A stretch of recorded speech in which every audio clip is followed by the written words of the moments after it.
So as I'm filming this, it's Friday, February 7th, otherwise known as Wear Red for Women's Heart Health Day. And much attention is being brought to the issue of women's heart health today. In fact, I've seen it covered in every news program that I've watched today. But let's talk about something that nobody wants to say out loud. Let's talk about the fact that you won't hear this mentioned not even once today. And that fact is that heart disease is the number one killer of men. In fact, more men die of heart disease each year than women, which begs the question, if we're going to have a Wear Red for Women's Heart Health Day, then where's the Wear Blue for Men's Heart Health Day? And before you go looking, no, my friends, there isn't one. And it speaks to an uncomfortable truth, which is the overt discrimination against men and their health that exists in today's society. The outright lack of caring or concern for men or their health issues in any way, shape, or form. Every year you see Wear Red for Women's Heart Health all over the news, all over social media. But as I said before, men actually die from heart disease at higher rates than women.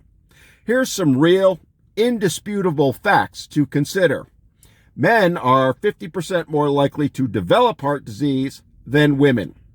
More men die from heart attacks than women, and they often die much younger than women. Men are also less likely to receive early intervention or heart screenings. Look, those aren't my stats. Those are taken directly from the CDC and American Heart Association. Yet, there's no national day dedicated to men's heart health. No major campaigns, no media coverage or media push, no Wear Blue for Men's Heart Health movement. Why? The answer is simple, and it's part of a much bigger issue. And that issue is that men's health in general is ignored on purpose.